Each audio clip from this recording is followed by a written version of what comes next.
So we're here today to talk about something that's really hot, right? So we're going to be talking about demystifying the metaverse.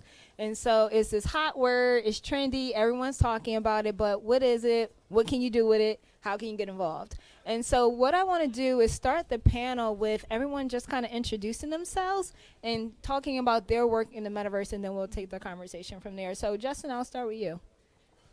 What's up, everybody? My name is Justin. I am the founder of RenderATL conference.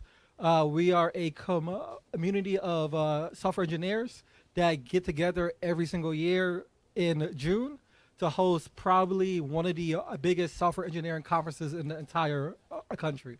What we do in the metaverse right now is we have a token gated Discord, where if you have our community tokens, you could come and actually learn from one-on-one skills about how to become a better software engineer and even recruit jobs out of that too. So that's about it. Where's that conference? It's in the capital of the South at Atlanta, Georgia. Yeah. Go ahead, Arion. Yeah, so I'm Arion. I'm the founder of a femtech company that makes eco-friendly products for people with vaginas. So that's what we do. And we also have a first-of-its-kind hygiene dispenser that will give free feminine care in hotels, colleges, offices, stadiums, and more around the country. You mean the world. That part too. And the goal is to just unpack menstrual equity and support anyone in need without them having to pay for it. So you walk up to our machine, you wave hello, and the products you get that come out of it are completely free. We're leveraging the metaverse through a healthcare application lens that democratizes access to healthcare resources, information, and more. Thank you. Hi, everyone. I'm Katy Atherholt. I am a co-founder at Seam. We are building the social layer for Web3. And I'm also a DAO contributor at Friends with Benefits, Froth DAO, and Cabin DAO. I'm super excited to be talking about the metaverse today because I think that a lot of times we think of it as a separate place from where we are right now, this house, this city, this universe, but there are a lot of ways to bridge it, and I think social media is one of them. DAOs are another way, and I'm excited to talk about entry points. Me too. And so hi there, my name is Bianca Jackson, and so I run a first-of-its-kind meeting space that actually does live events as well as events in the metaverse.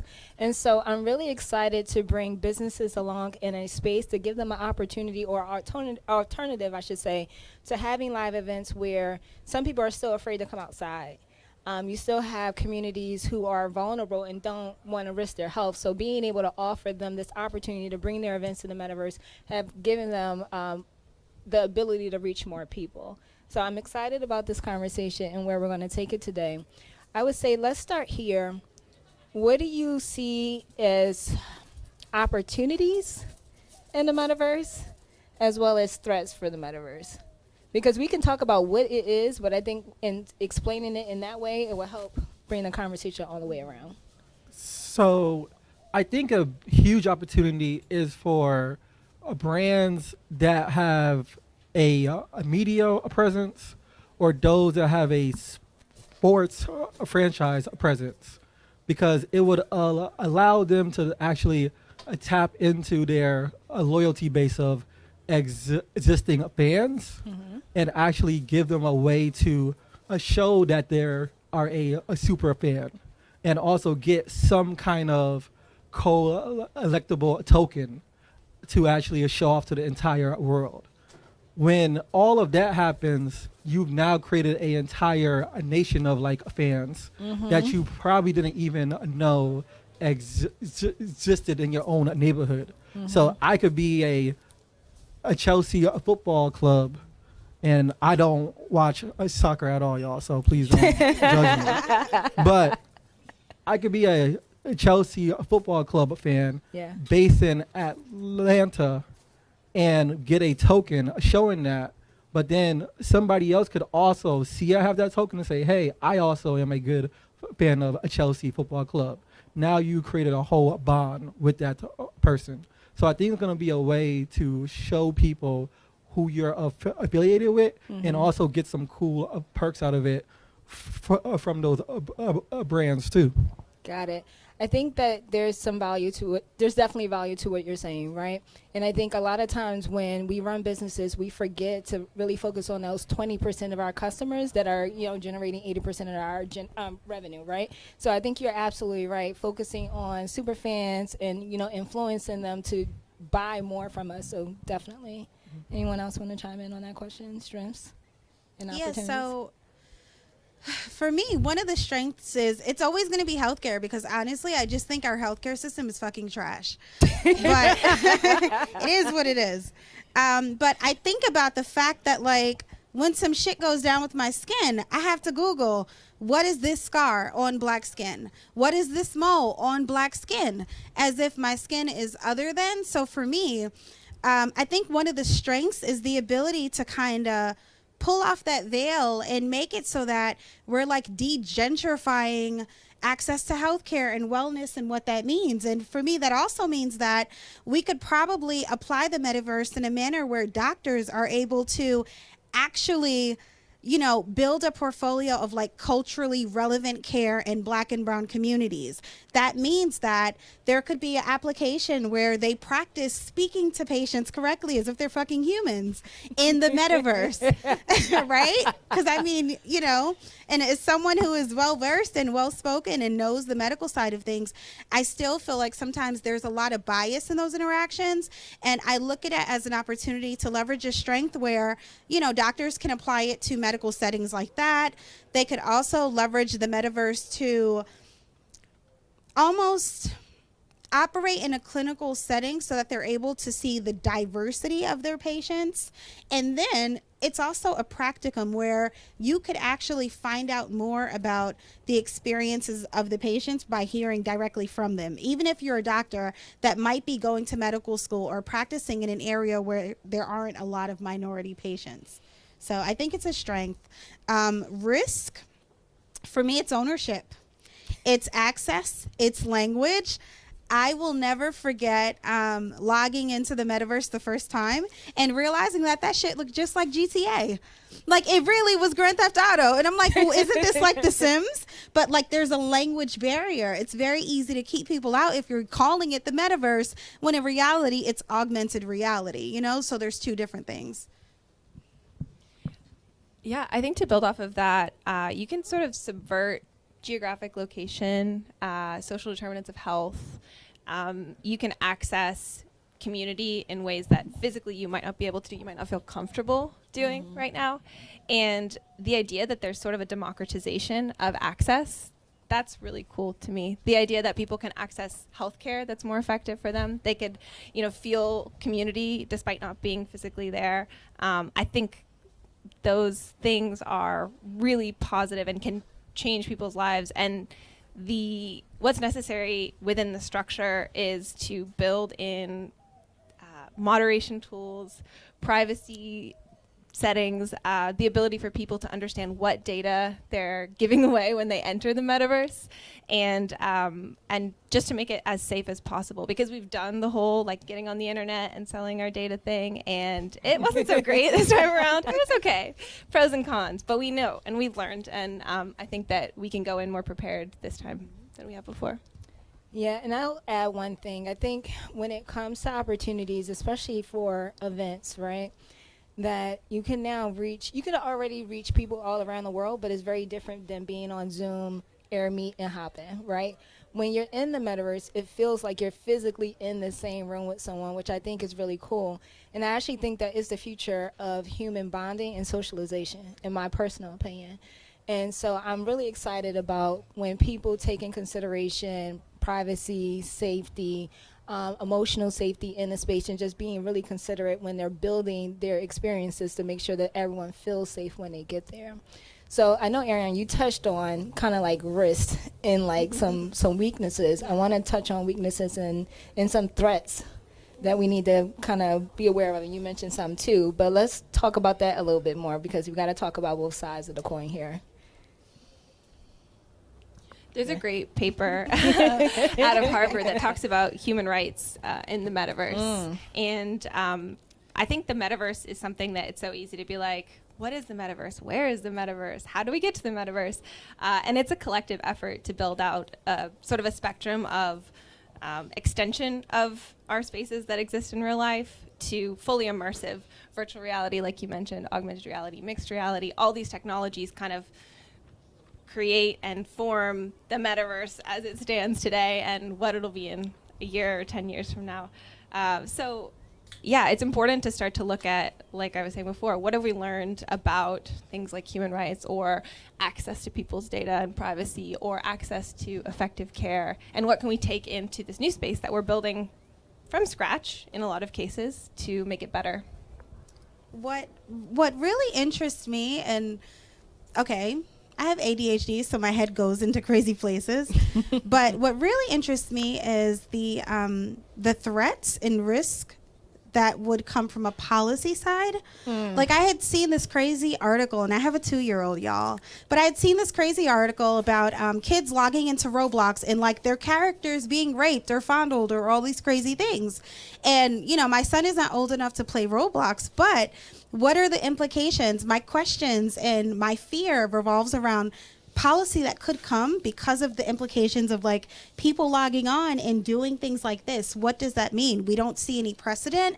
And then the other side of that is, who the hell would create the laws? Who would be creating the consequence? And how would that affect people? Because we always see that when, you know, somebody has the power to create any type of rule, there's always some disparity in access. So for me, it's like, you know, though it's so interesting and there's this whole mixed reality sense of it, there's also a whole wild, wild west that we've now opened up that we really don't have a lot of info on still. And because the vast majority of us haven't adopted it, it's definitely unknown. And it's almost like a create as you go situation where, you know, you're just making shit up. And, you know, I hope that it gets better.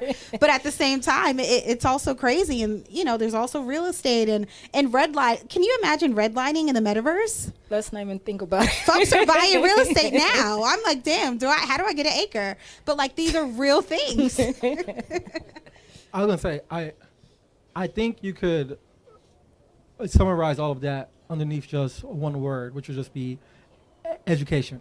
I feel like there is a lack of education where people don't truly understand what is happening in the metaverse or what even is the metaverse, period.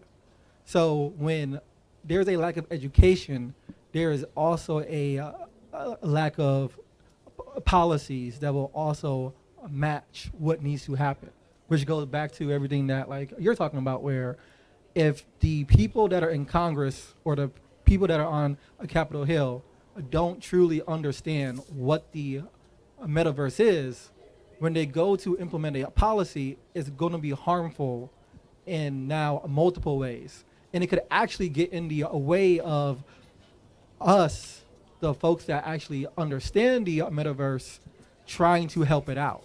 You know, like I even think back to when Biden just now signed that executive order. I was going to bring that up. Yeah. Like everybody that is in the game now jumped for joy, kind of, but we were happy because it kind of gave a valid check mark on if the government cares now about our quote unquote digital dollars. Now everybody's going to care. But then when you actually peel back that policy and then you see what they're talking about, it's a whole bunch of BS. And truthfully, we, all of us here, could have done a much better job doing it our own selves than anybody else on Capitol Hill. So I think it goes back to education, where is if we help educate everybody on what it is and also what it isn't, we would be in a much better place. So what was that executive order, Bianca? Well, so I don't know all the details, but I know that he put out, it was for cryptocurrency, and I think the result of it was to the market is that the value of cryptocurrency actually went down on multiple coins. Right. And so I didn't read the whole thing. I was just like, oh, this is really interesting, because anytime a government gets involved with anything technology, it always turns out bad at first. That's my personal opinion. But So the whole thing, if you go back and like check it out, all it is a glorified email talking about, hey, check this out over here, dot, dot, dot. And that's the whole policy, you know? So I'm like, okay, so who's going to like do the thing? So now you got, I think it's Yulin is at the Fed right now. And all she said was, yeah, a crypto is a cool thing. I don't really see it as a threat. Dot, dot, dot. So we are now back at square one. But I am happy that the government had its antennas up, because now it tells everybody else you got to actually pay attention to this. Horrible if you aren't trying to pay taxes, though, on your like crypto, which I'm not going to say if I do or I don't. But it is a great thing that it has it on a lot of people's radars. Yeah. So yeah, there's one more thing that I wanted to add to the threat part, right? So you touched on education, and I think the other part is for anyone who is new to the metaverse, that their first experience is a good one, right? And so I won't name the platform, but I went to a platform, and my first experience there was traumatizing. One of the avatars had a ski mask and a gun, right? And so although, I spent years, working and managing a team that built this technology, instinctively, just as a person and as a human, I was afraid. Like, I caught myself like hiding behind a pole. And so while it's funny, it wasn't in that moment, right? Like, I was really terrified, and I can say that I've never went back to that platform. And so when it comes to people experiencing it for the first time, again, I think it's really important that we make sure that people feel safe, the emotional safety is there, they don't get traumatized by whatever it is that they see and they interact with. And I think that, for those of us who are in the space a lot and we bring others along, we try to create environments where they can feel safe in being there. So, yeah. Yeah, I mean, I think it's a question to pose to everyone, because if we're all building the metaverse, we all have a say, like, what are the things that would make it feel safer? Because everything good that exists in the world can be brought to the metaverse, and everything bad will inevitably be brought there too. So I'm curious, what do you guys think are like first steps in creating a safe space?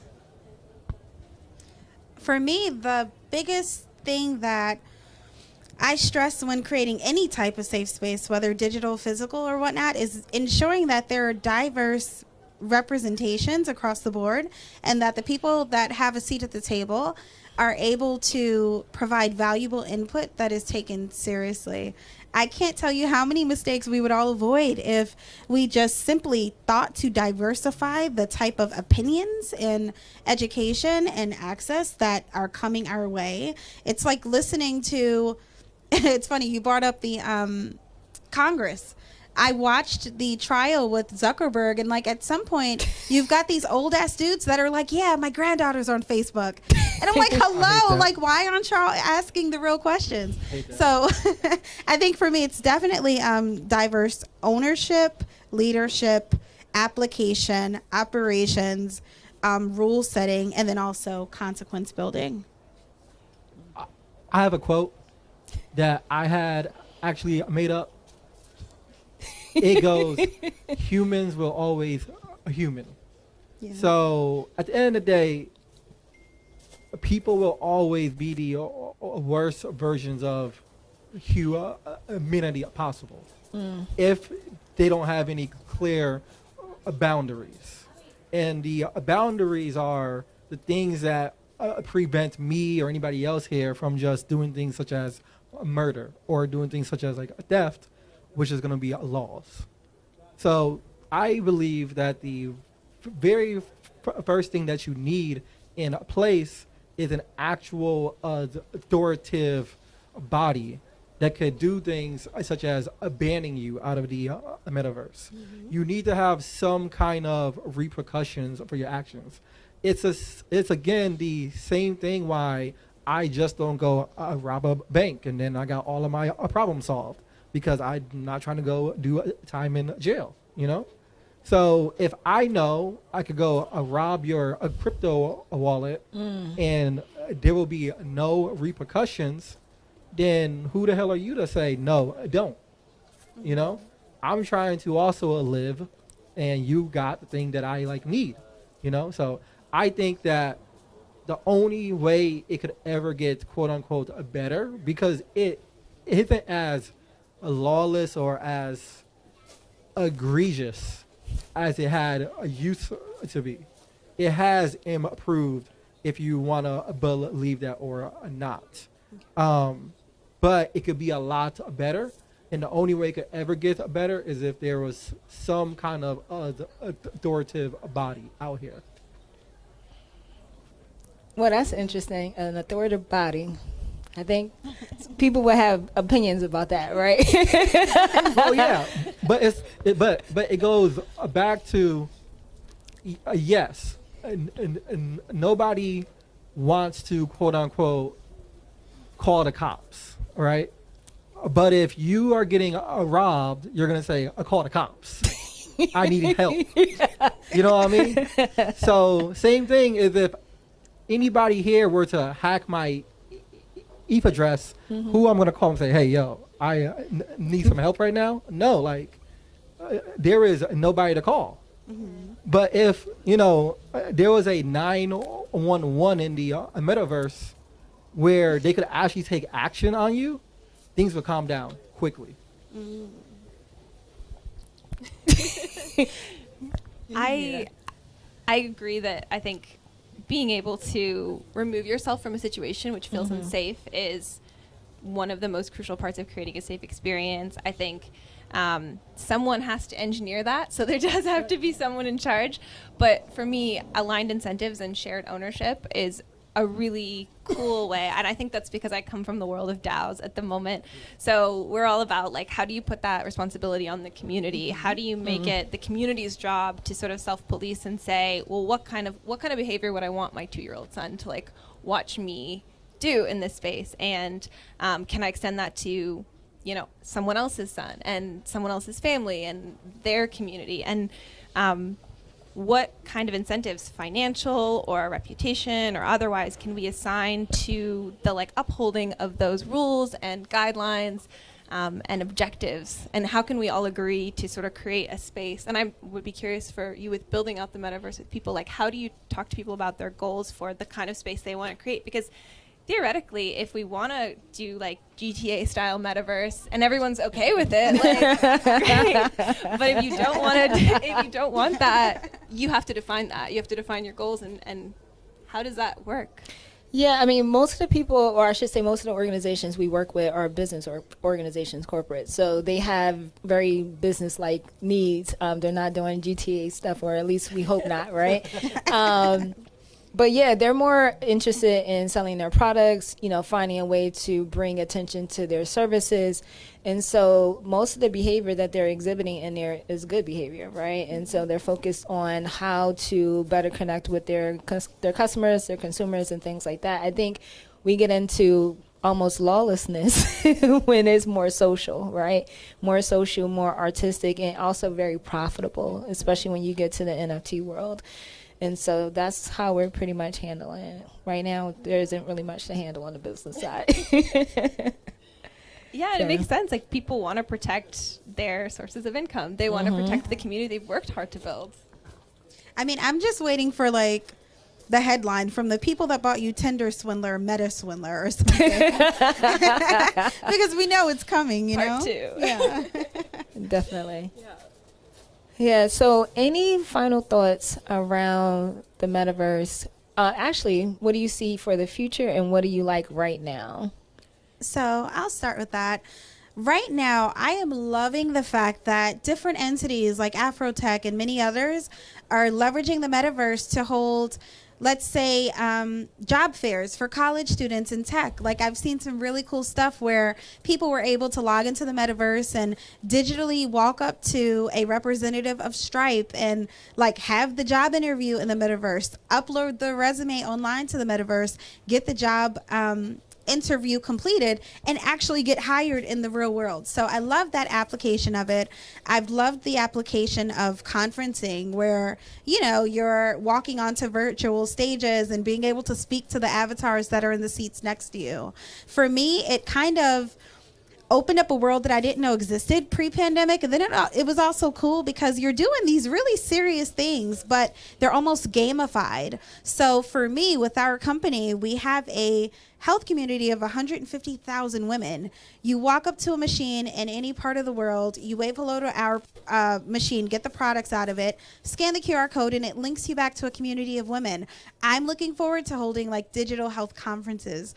I would love to visit a South by that is specifically for Black women's health, and I know that we can do it. So that's what gets me really excited about the metaverse. Awesome. I think what you see coming up will be more brands getting involved by buying a digital land. And there's a couple platforms that I can name, but at the end of the day, it goes back to they want more brand exposure and how to reach a new audience doing this.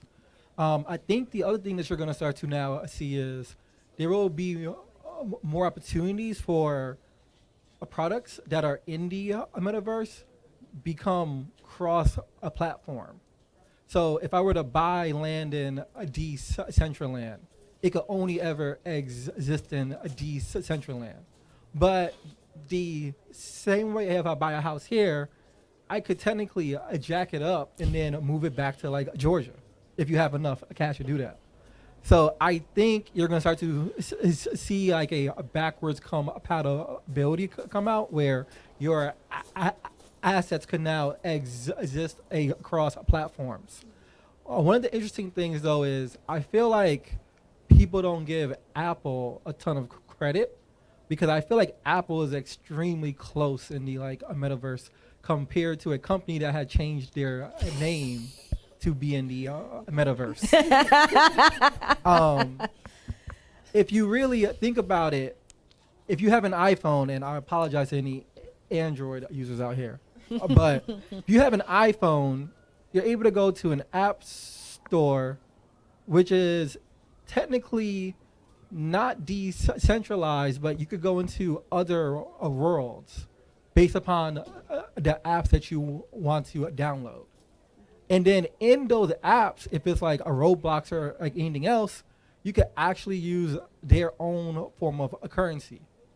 But the more cooler part is I don't have a wallet on me this entire week.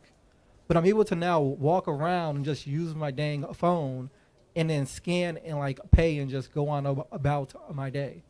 I think that's pretty damn close to the damn metaverse where I could be walking around here, scan my phone, pay.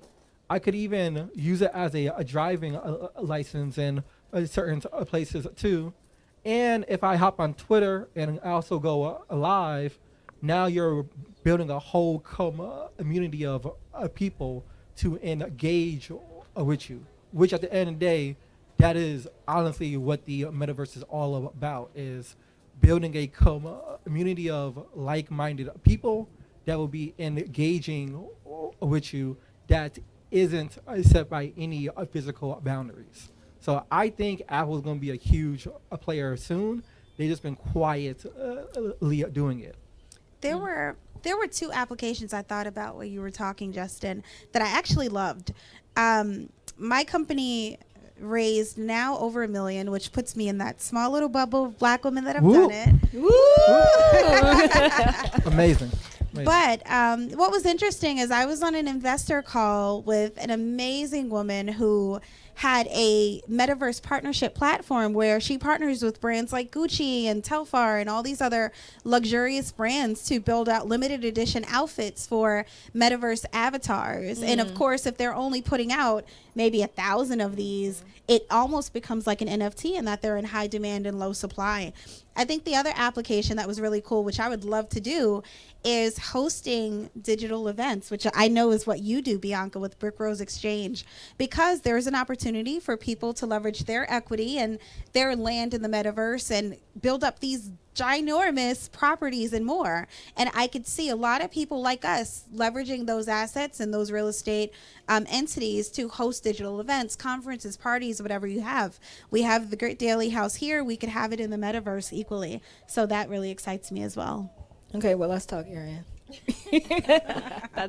That's a collab that I really would love to see happen. Right? Yeah.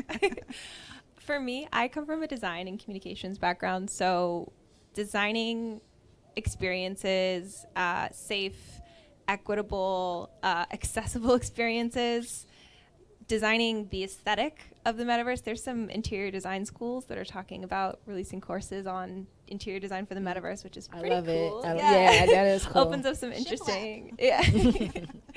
And then finally, I think that education, onboarding, entry point. I loved what you just said about Apple. Like, I think that our devices are our entry points. There are portals. Like, I think about those space movies where you like step in and it like pressurizes. Like, that is what we're experiencing when we open our phone and we get to jump into an experience that is so completely different from what we have in our real life. And so I think the design of all of those things is going to be really fun and interesting.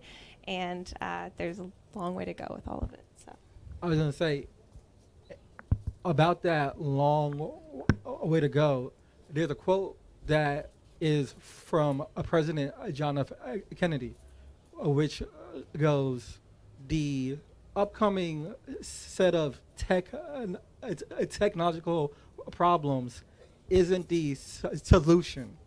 It's going to be faced with a broader set of technological problems." And what he means by that is what is around the corner isn't going to be easier. It's going to be more problems. But if we could all come together and actually solve those problems, it's going to help us become a better country and have more prosperous tech. So, yeah. Yeah. we're ready. Yeah, we are ready. And so I want to thank my panelists for today. Thank you, Justin. Thank you, Arion. Thank you, Katy. And thank you, everyone in the audience who's listening and were a part of this conversation. Thank you.